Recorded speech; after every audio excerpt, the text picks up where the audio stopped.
the idea that this sort of lost meaning in a lot of the pop culture and entertainment that we have, that this might be, and I know that this is a bit more of a lighter topic compared to what we were just talking about, but it's kind of a symptom of that algorithmic choice or lack of choice that we might have, in that the content that is being produced now, like as a point of comparison, 50 years ago, there would be genuine, deep debated arguments amongst people about, in music, who the best guitarist was of their generation, or best musician, best, singing artist, or whatever.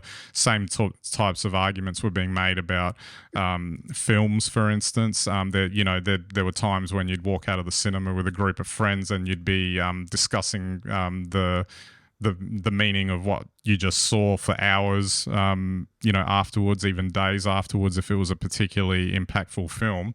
And yet all of that stuff, and again, I think this is subject to, what's happening with algorithmic feeds and social media, and maybe just an overload of content in general, has hollowed all of that out, and it's now all kind of disposable, and nothing kind of registers. And it kind of, to me, it's quite sad in a way. It's like, a comparison would be like, we used to be able to go to a restaurant, and you might even remember that meal 10 years later because of how impressed you were about the meal itself, the experience, who you were with. You'll talk about it and recall the memory. Yet now, all of these things are a bit like, going to McDonald's. We've all been, 16,000 times in our lives, but we don't even really remember any individual instance where it stood out. And that's kind of sad, really, that it's kind of gone down that route.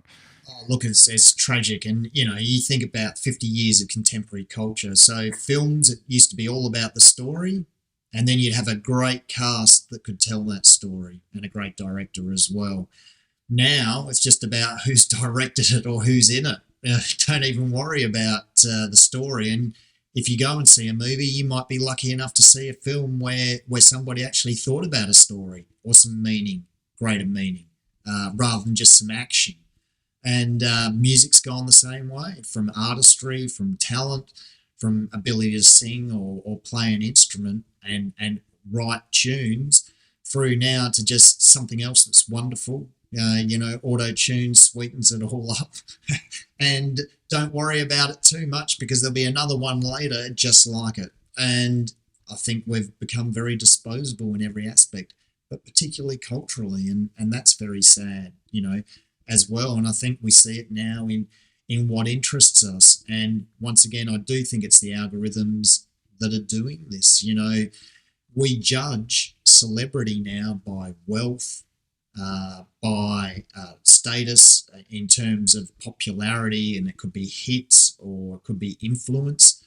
They're all metrics for this now, but nobody ever rates celebrity on talent anymore. And I think that's critical. Absolutely. And it kind of, I think that kind of plays out in, from what I've heard, like with younger generations coming through, that there's kind of a revolt. Not a revolt is a strong word, but a turn against the culture of celebrity in a lot of ways. Yes, there's still a lot of that will follow celebrities, but then there's also an equal amount that find the whole thing kind of revolting, and particularly in an age where I guess it's not as well looked upon if you're rich and famous, compared to, say, how it might have been in the 70s or 80s or something like that, where it was very clearly looked up to.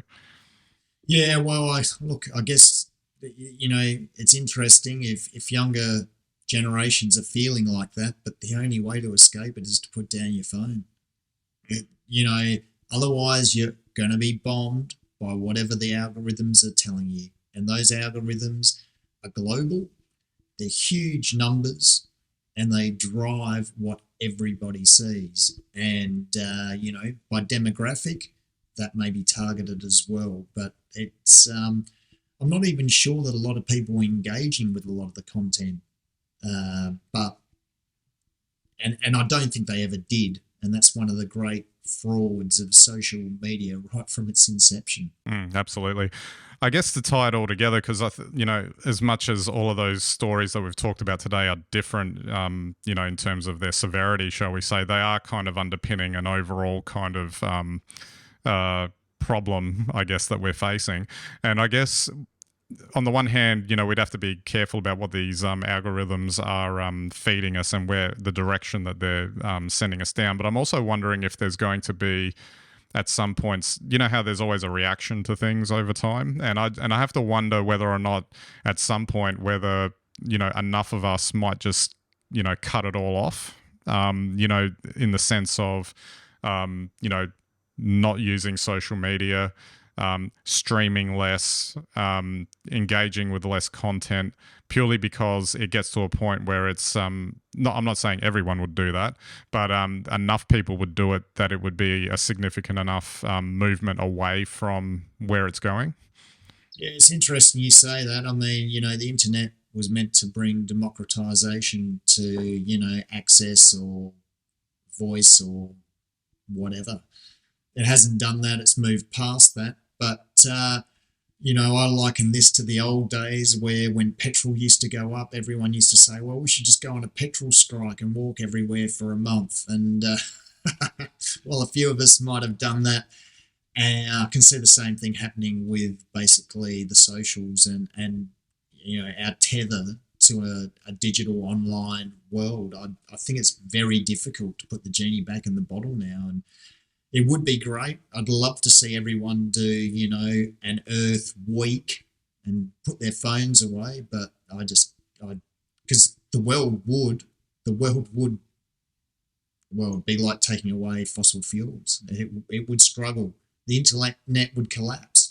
It's the old cliche, remove the phone and then, everyone like collapses on the floor having fits or whatever. What did they do before all these phones came in? That's right. It's the bottom Jenga block.